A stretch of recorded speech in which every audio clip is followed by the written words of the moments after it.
नमस्कार मित्रांनो, good morning. Competitive exam tricks with Nagesh sir चॅनलवरती मी तुमचा भाव तुमचा अगदी मनापासून स्वागत करतो. पाठीमागच्या व्हिडिओला तुम्ही दिलेल्या प्रतिसादाबद्दल तुम्हा सर्वांचं अगदी मनापासून मी आभारी आहे. ओके, तर चला, वेळ आहे तोपर्यंत चालू घडामोडीचा आपण सेकंड पार्ट या ठिकाणी बघणार आहोत. तर व्हिडिओला आपण सुरुवात करूया. टान टान. ओके, बघा, पाठीमागचा चालू घडामोडीचा पहिला पार्ट आपण टाकलेला आहे काल. ओके, पटकन पहिल्यांदा तो बघून घ्यायचा. लगेच व्हिडिओ दिसला हा व्हिडिओ बघायला चालू करायचा नाही. आपण क्रमाने घेण्याचा प्रयत्न करतो आहे. पुन्हा म्हणायचं नाही हे राहिलं ते राहिलं. ओके, तर चला, फालतू बडबड बंद करून आपण विषयाला सुरुवात करूया. चला, चालू घडामोडी बघा.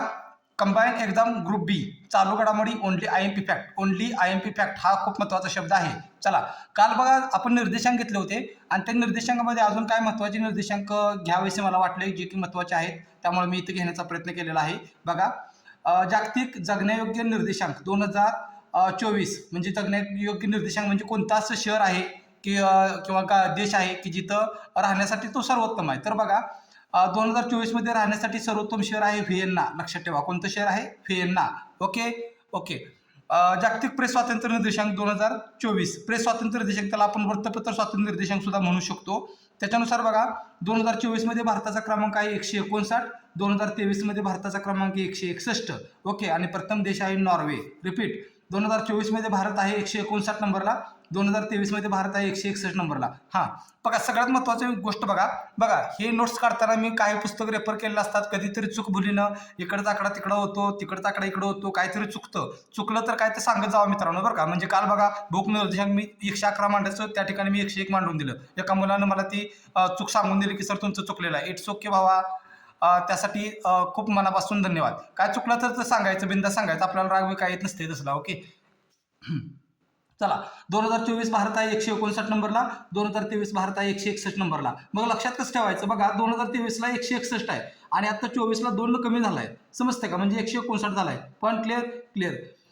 जागतिक आनंद निर्देशांक 2023 नुसार भारत कितवा क्रमांकाला आहे? 126वा क्रमांकाला आहे. लक्षात ठेवा, हे महत्त्वाचे निर्देशांक म्हणून मी घेण्याचा प्रयत्न करतोय, बरं का. पडू शकतात.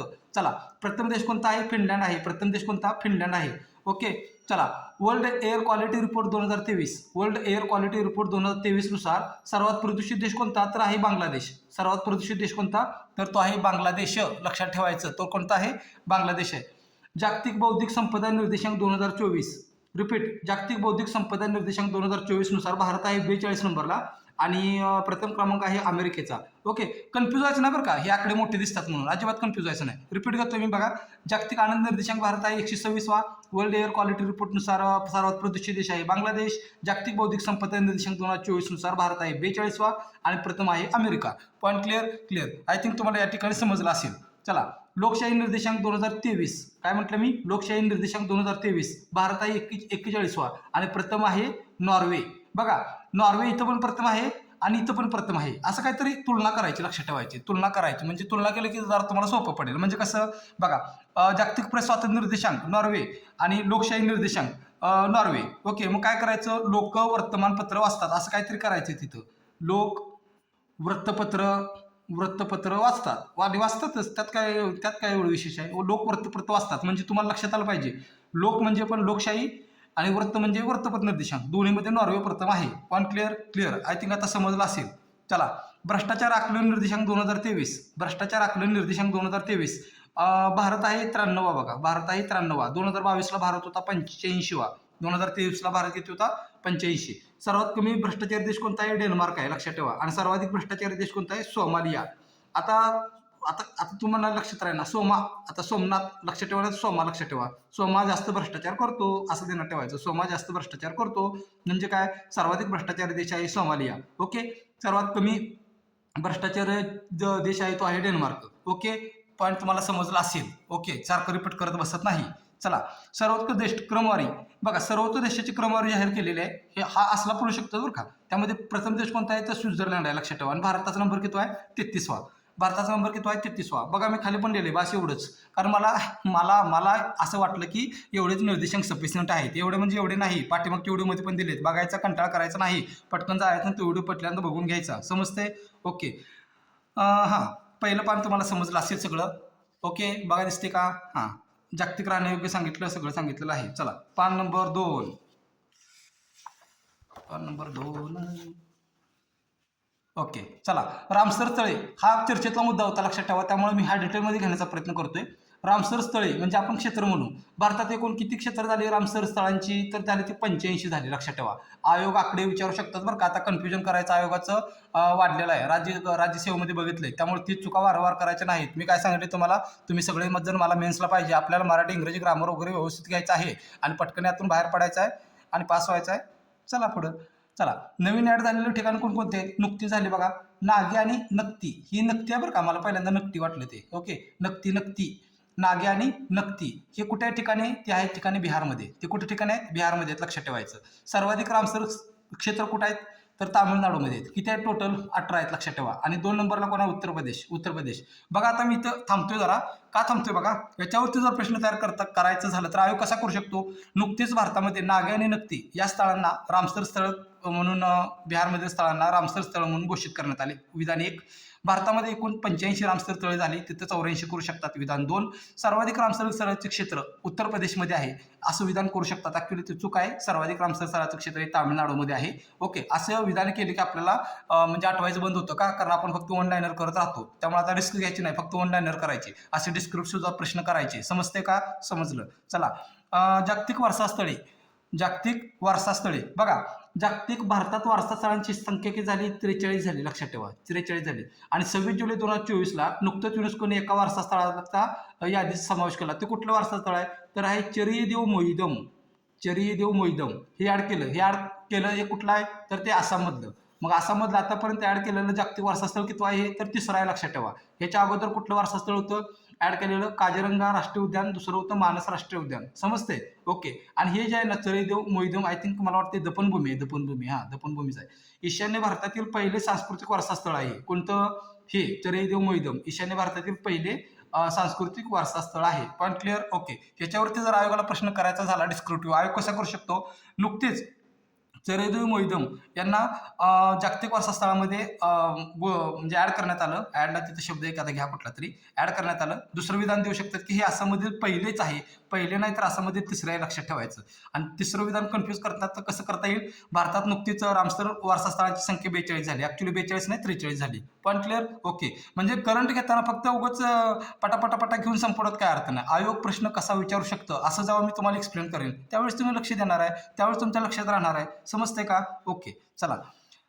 हा आहे बिबट्याची स्थिती अहवाल आहे. तो अहवाल कोणी जाहीर केला? भूपेंद्र यादव. बघा, अहवाल जाहीर कोणी केला, नंतर उद्घाटन कोणी केलं, ह्याच्यावरती बऱ्याच वेळा प्रश्न विचारलेला आहे. समजते? ओके. तो भूपेंद्र यादव यांनी जाहीर केलेला आहे, लक्षात ठेवायचं. ह्या बिबट्या अहवालाची जाहीर करण्याची आवृत्ती किती आहे? तर आवृत्ती आहे 5वी. आवृत्ती किती आहे? 5वी. भारतामध्ये एकूण बिबटे किती झाले बघा? 13,874. आकडा काही विचारणार नाही, लक्षात ठेवा. फक्त मला सांगायचं काय बघा, सर्वाधिक बिबटे कुठे आहेत? मध्य प्रदेशमध्ये आहेत. हे ठिकाण विचारू शकतं. नुकत्याच झालेल्या बिबट्याचा अहवाल पार पडला, त्या अहवालानुसार सर्वाधिक बिबटे असणारे राज्य कोणते? तर मध्य प्रदेश. 2 नंबरला महाराष्ट्र. मी सांगितले तुम्हाला मध्य महाराष्ट्र सिमिलर वाटते, कन्फ्यूज करायला आयोग महाराष्ट्र ऑप्शनमध्ये देणार. आणि आपल्याला नेहमीप्रमाणे सवय लागलेली आहे, महाराष्ट्र दिसला आणि भारत दिसला की आपण त्यालाच गोल करतो. तसं करायचं नाही, लक्षात ठेवायचं. Point clear? ओके. तर बघा, सर्वाधिक बिबटे असणारा राज्य कोणतं आहे? तर मध्य प्रदेश आहे. Point clear? कुठला आहे? मध्य प्रदेश आहे. चला, 2 नंबरला आहे महाराष्ट्र, 3 नंबरला आहे कर्नाटक. तुम्ही म्हणाल सर लक्षात कसं ठेवू? असं एवढंच करा की MMK repeat, MMK repeat, MMK म्हणजे की बिबटे, लक्षात ठेवायचं. ओके, बिबटे, MMK. चला, हिमबिबटे. आता हिमबिबटे बघा, हिमबिबटेचा अहवाल सुद्धा भूपेंद्र यादव यांनी जाहीर केलेला आहे. एकूण हिमबिबटे किती आहे? 718. संख्या काय एवढं महत्वाची वाटत नाही मला, पण त्यांचा आढळ कुठं आहे बघा, लक्षात ठेवा. हिमबिबटे म्हणजे बर्फातले बिबटे, हे आपले गावाकडचे बिबटे. ओके, जंगलातले बिबटे. समजते का? सर्वाधिक आढळ आहे त्यांचा लडाखला. कुणाचा? हिमबिबट्यांचा. लक्षात ठेवा, हिमबिबट्यांचा सर्वाधिक आढळ कुठं आहे? तो आहे लडाखला. लडाख. Point clear? बघा, रिपीट करतो, महत्वाचं पॉईंट. भारतात एकूण रामसर स्थळ आहे 85. ओके, नुकतेच केलं नागे नक्ती. सर्वाधिक रामसर स्थळ आहेत तामिळनाडूमध्ये. 2 नंबरला आहेत उत्तर प्रदेशमध्ये. जागतिक वारसा स्थळे टोटल झाली संख्या 43. ओके. आसाममधील चरिदेव मोईदम नुकतेच ऍड केलं, ते कितवं आहे? 3रं आहे. ईशान्य भारतातील पहिले सांस्कृतिक वारसा स्थळ आहे कोणतं? चरिदेव मोईदम काय आहे? तर एक दफनभूमी आहे, लक्षात ठेवायचं. काय आहे? दफनभूमी. Point clear? आय थिंक मला वाटतं तुम्हाला हा पॉईंट समजला असेल. ओके, तर चला, पान नंबर 3 आपण बघूया ह्या ठिकाणी. चला, संयुक्त राष्ट्र हवामान बदल परिषद 2024. काय म्हटलं मी, संयुक्त राष्ट्र हवामान बदल परिषद 2024 म्हणजे COP29 आपण म्हणतो, कॉन्फरन्स ऑफ पार्टीज असं असं त्याचं लंफाम आहे. सोडा, त्याचं काय आपल्याला महत्त्वाचं नाही. फक्त COP29 कुठं पार पडली ह्याच्यावरती आयोग भरपूर वेळा प्रश्न विचारतं. पण ठिकाण लक्षात ठेवा, वन लाईनरला आलं तर बाकू आहे. आज बाकू काय आहे तर अझरबैजानची राजधानी आहे, लक्षात ठेवायचं. रिपीट, बाकू काय आहे, अझरबैजानची राजधानी आहे. आता अझरबैजान काय मध्येच विचारू नका, तो देश आहे, समजते का. हां, अध्यक्ष कोण होतं, मुख्तार बाबयेव ते त्यांचे अध्यक्ष होते. पण क्लिअर, ओके. ह्या परिषदेचं महत्त्वाचं वैशिष्ट्य काय माहिती आहे का, तर तालिबान प्रथमच ह्या परिषदेमध्ये सहभागी झालेला आहे. कोण तालिबान, लक्षात ठेवायचं. पण क्लिअर, ओके. COP28 कुठं पार पडली असा प्रश्न विचारू शकतो तुम्हाला. 2023ला COP28 पार पडली, दुबईला पार पडली होती, लक्षात ठेवायचं. त्यामुळे बघा, COP28 विचारले तुम्हाला का COP29 विचारले, इथं कन्फ्यूज व्हायचं नाही, लक्षात ठेवायचं. COP28 विचारलं तर दुबई आणि COP29 विचारलं की बाकू. इथं पण ब आहे बघा आणि इथं पण ब आहे, त्यामुळे कन्फ्यूज होऊ शकता तुम्ही, भरपूर कन्फ्यूज होऊ शकता, लक्षात ठेवायचं. कन्फ्यूज अजिबात व्हायचं नाही. पण क्लिअर.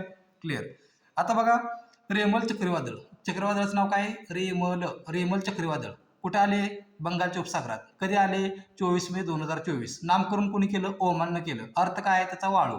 ओके. फक्त प्रश्न आला तर कसा येऊ शकतो बघा का, बघा, नुकतेच 24 मे 2024 रोजी बंगालच्या उपसागरात जे चक्रीवादळ आलं त्याचं नाव काय, त्याचं नाव आहे रेमल. ओके. दुसरा प्रश्न कसा होऊ शकतो, नुकतेच बंगालच्या उपसागरात येणाऱ्या वादळ रेमल चक्रीवादळ, त्याला नामकरण कोणी केलं, त्याचं नामकरण केलं ओमान नावाच्या देशानं. ओके. पुन्हा तिसरा प्रश्न कसा होऊ शकतो, नुकतंच रेमल चक्रीवादळ आलं, त्याचं नामकरण ओमान देशाने केलं, त्याचा अर्थ काय होतो, त्याचा अर्थ होतो वाळू. बास, 3 प्रकारेच आयोग विचारू शकतो याच्यावरती प्रश्न, समजतंय. ओके. थांबा जरा दम खाऊ द्या.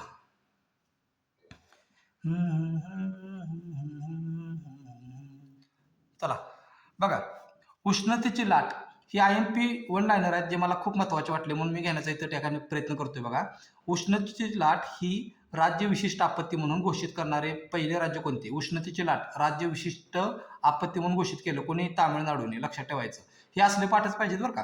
हे कांदा एक्सप्रेसमध्ये चर्चेत होती, म्हणजे कसं नाशिकहून दिल्लीला कांदा न्यायचा आहे असं, ते त्यासाठी होती, काय पडणार नाही सोडा. पण लक्षात ठेवा, कांदा एक्सप्रेस कुठून धावली, नाशिक ते दिल्ली, लक्षात ठेवायचं. नाशिक ते दिल्ली इकडून धावली, लक्षात ठेवायचं. Point clear, okay.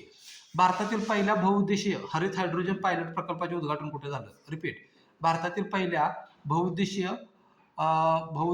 हरित हायड्रोजन पायलट प्रकल्पाचे उद्घाटन कुठे झालं, हिमाचल प्रदेशला झालं, लक्षात ठेवायचं. Point clear, okay. राजगिधाडासाठी पहिले संवर्धन केंद्र कुठं उभारण्यात आलं, उत्तर प्रदेशमध्ये उभारण्यात आलं. ओके. ह्या प्रश्नाला मी IMP केले बघा, असल्या प्रश्नावर त्या योगाचा जास्त भर असतो. देशातील पहिले धान्य ATM ओडिशातील भुवनेश्वर. तुम्ही म्हणाल सर लक्षात राहणार, काय तर करायचं रे तिथं, ओ धान्य द्या. आपण रेशन कार्डच्या दुकानात तुम्ही कधी गेलाय का बघा, तिथं आपण म्हणत नाही का, माझा नंबर आहे, समजते का. मग इथं ओ धान्य द्या असं लक्षात ठेवायचं, ओ धान्य द्या. Point clear, okay. आता DD किसान वाहिनीचे AI अँकर, म्हणजे DD किसान वाहिनीने पहिल्यांदा AI अँकर नियुक्त केले, त्याचं नाव विचारू शकतो बरं का, क्रिश, आणि दुसरं नाव आहे भूमी, लक्षात ठेवा. DD किसान, AI अँकर, क्रिश आणि भूमी, लक्षात ठेवायचं. AI वरती प्रश्न बऱ्याच वेळा विचारायला असं वाटलं, पण यावेळी विचारणार असेल यार, लय करून गेलो काय. चला, सर्व हिमनद्या गमावणारा प्रथम देश कोणता, बघा, रिपीट. सर्व हिमनद्या गमावणारा प्रथम देश कोणता आहे, तर व्हेनेझुएला आहे. कोणता, व्हेनेझुएला. देशातील पहिले आयुर्वेदिक कॅफे कुठे, दिल्लीमध्ये. हे प्रश्न मी घेतलेले आहेत बरं का, म्हणजे त्या बघा तुम्ही फेब्रुवारी, मार्च, एप्रिल, मे 4 महिन्याचं मी करंट टाकलेलं आहे, त्या वन लाईनरमध्ये मी घेतलेलं आहे. आणि जर मला वेळ मिळाला ना तर मी सगळ्या महिन्यांचं असंच क्रमाक्रमानं घेऊन जाईल, म्हणजे कसं होईल, तुमचा पण ताप वाचेल आणि मला पण रिव्हिजनला बरं पडून जाईल, समजते का. ओके. चला, मानव प्राणी संघर्षाला राज्य विशिष्ट आपत्ती, बघा, मानव प्राणी संघर्षाला राज्य विशिष्ट आपत्ती जाहीर करणारं केरळ, आणि इथं आपण बघितलं मग अशी कुठं गेलं, उष्णतेची लाट राज्य विशिष्ट आपत्ती जाहीर करणार कोण, तामिळनाडू, आणि मानव प्राणी संघर्ष राज्य विशिष्ट आपत्ती घोषित करणार कोण, केरळ, लक्षात ठेवायचं. पण क्लिअर. आसामचे राज्यफळ कोणतं आहे, काजीनेमू. हे काजीनेमू फळ आहे बरं का, नाही म्हणजे असलं काय आहे. आसामचे राज्यफळ कोणते, काजीनेमू, लक्षात ठेवायचं. आसामचे राज्यफळ काजीनेमू.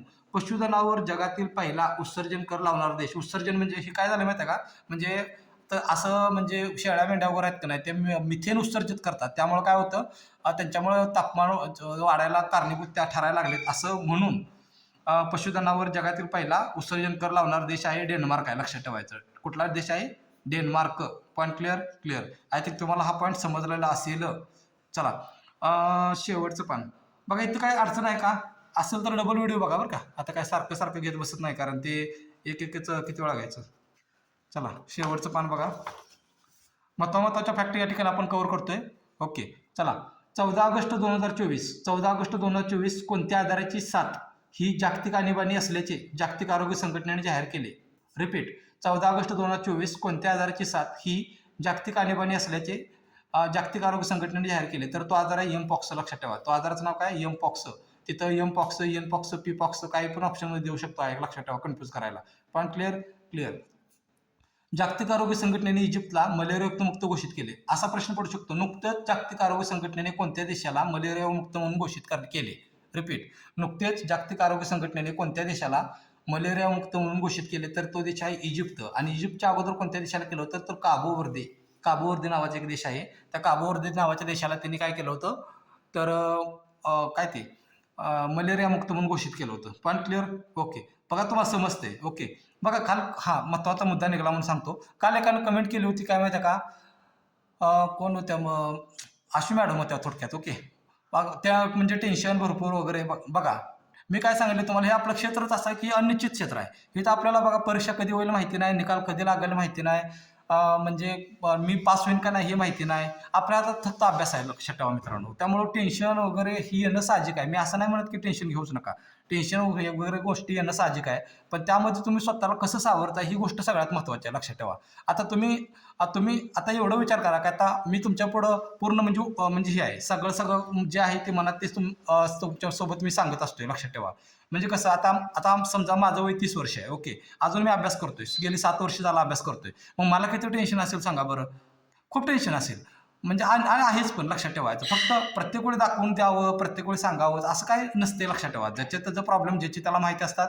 फक्त लक्षात ठेवा, तुम्ही तुमच्या प्रॉब्लेमसोबत फेस करता तुम्हाला आलं पाहिजे, कारण क्षेत्रच आपलं असं आहे, लक्षात ठेवा. म्हणून मी तुम्हाला पाठिंबाच्या व्हिडिओ पण सांगितलं, मित्र ह्या क्षेत्रामध्ये तुम्हाला जरा मदत करतात, पण मित्र पण कसे असावे, तुमचे हित चिंतक असावेत, लक्षात ठेवायचं. पण क्लिअर. ओके, त्यामुळे तुम्ही शेअरिंग करू शकता, केअरिंग करू शकता, माहिती सांगू शकता, नवीन नवीन गोष्टी एकमेकाला सांगू शकता. तसं जर केलं तर तुम्हाला मन तुमचं हलकं होईल, तुम्हाला टेन्शन जास्त येणार नाही आणि त्या क्षेत्रामध्ये तुम्हाला फायदा होईल. समजते का? ओके. दुसरा प्रश्न आहे बघा. चला, आय थिंक मला काय सांगायचं तुम्हाला समजलेलं असेल, त्यामुळे जास्त काय बोलत नाही मित्रांनो. चला पुढचा घेतला तर मग व्हिडिओ मोठा होऊन जाईल. जास्त बोलायला लागलो मी जास्तच बोलतो, तुम्हाला पण माहिती आहे. ओके चला. निपाह विषाणू विरोधातील पहिली लस विकसित केली. कोणी केली बघा? निपाह विषाणू विरोधातील पहिली लस विकसित केली. कोणी केली? ऑक्सफर्ड विद्यापीठ, युनायटेड किंगडममधील ऑक्सफर्ड विद्यापीठ ह्यानं काय केलं? निपाह विषाणू विरोधातील पहिली लस विकसित केली. Point clear. ओके. कुष्ठरोग निर्मूलन करणारा प्रथम देश कोणता? काय म्हटलं मी? कुष्ठरोग निर्मूलन करणारा प्रथम देश कोणता? तर तो देश आहे जॉर्डन. लक्षात ठेवा, कुष्ठरोग निर्मूलन करणारा प्रथम देश कोणता? तर तो आहे जॉर्डन. लक्षात ठेवा, त्या देशाचं नाव काय आहे? जॉर्डन. ओके. चला, जगातील पहिले मेंदू प्रत्यारोपण कुठे केलं बघा? इंग्लंडमध्ये केलं. आणि कुणावरती केलं? 12 वर्षाचा मुलगा आहे, त्याचं नाव आहे ओरन नॉल्सन. हे मी प्रश्न का घेतला माहिती आहे का? तुम्ही पाठीमागचं जर PYQ अनालिसिस केलं असेल तर तिथं बघा डुकराचं म्हणजे काय तर लावलं होतं बाबा, फुफ्फुस का काय तर होतं, त्याच्यावरती प्रश्न विचारला होता आणि त्या व्यक्तीचं नाव विचारलं होतं. समजते का? त्या व्यक्तीचं नाव विचारलं होतं. त्यामुळे लक्षात ठेवा, जगातील पहिले मेंदू प्रत्यारोपण कुठे झालं? इंग्लंडमध्ये झालं. कुणावरती झालं? 12 वर्षाचा मुलगा आहे, त्याचं नाव आहे ओरन नॉल्सन. त्याचं नाव काय? ओरन नॉल्सन. पण क्लिअर. चला, रोबोटने आत्महत्या केली. ही काय प्रश्न पडणार नाही, तर लक्षात ठेवा. रोबोटने आत्महत्या केली दक्षिण कोरिया. का केली बघा? त्याला कामाचा ताण. बघा आता इथं बघा प्रश्न, म्हणजे यंत्राला सुद्धा टेन्शन यायला लागले, ते त्यानं सुद्धा आत्महत्या केली. आपण तर माणूस आहे, लक्षात ठेवायचं. त्यामुळे टेन्शन वगैरे गोष्टी असणार आहेत, फक्त किती घ्यायचं आणि किती सोडायचं हे आपल्या हातात आहे. तुम्ही म्हणाल टेन्शनचा उपाय एंड नाही का? टेन्शनचा एंड आहे, लक्षात ठेवायचं. टेन्शनचा एंड आहे. टेन्शन कधी संपतं? ज्यावेळेस आपण निपचिप पडलेला असतो, लोक आपल्याकडनं रडत असतात, आपल्या नाकात, तोंडात, कानात बॉडी फुगू नये म्हणून कापूस भरलेला असतो हो म्हणून, आणि कडन लोक आता चांगला होता असं होतं तिसं गाणं म्हणत रडत असतात, आणि आपल्याला उचललं जातं, आपल्याला नेऊन स्मशानभूमीत जाळलं जातं. त्यावेळेस आपलं टेन्शन संपलं. जिवंत असेपर्यंत टेन्शन नाही असं होणार नाही, लक्षात ठेवा. टेन्शन येणार, घ्यायचं का नाही तेवढंच आपल्या हातात आहे. Point clear. चला पुढं. डेंग्यू तापाच्या रुग्णामध्ये वाढ झाल्याने आरोग्य आणीबाणी जाहीर. बघा, डेंग्यू तापाच्या रुग्णामध्ये वाढ झाल्याने आरोग्य आणीबाणी जाहीर केली. कुठल्याने केली? पेरू देशाने केली. लक्षात ठेवायचं. कुठल्या देशाने केली? पेरू देशाने केली. पण क्लिअर. ओके. समजला असेल हा पॉईंट. चला, ग्रीन हायड्रोजन प्रकल्प उभारणारे कोची विमानतळ देशातील पहिले विमानतळ ठरले. कोणतं? ग्रीन हायड्रोजन प्रकल्प उभारणारे कोची विमानतळ देशातील पहिले विमानतळ ठरले. प्रश्न कसा येऊ शकतो बघा, ग्रीन हायड्रोजन प्रकल्प उभारणारे देशातील पहिले विमानतळ कोणते? त्याचं नाव काय? तर त्याचं नाव आहे कोची. त्याचं नाव काय आहे? कोची. ओके. चला पुढं. देशातील पहिली AI शिक्षिका. हा पण प्रश्न मी घेतलाय बरं का. तुम्ही जरा वेळ काढा आणि ती पाठीमागची व्हिडिओ जरा 4 महिन्यांची आहेत ती जरा बघून या.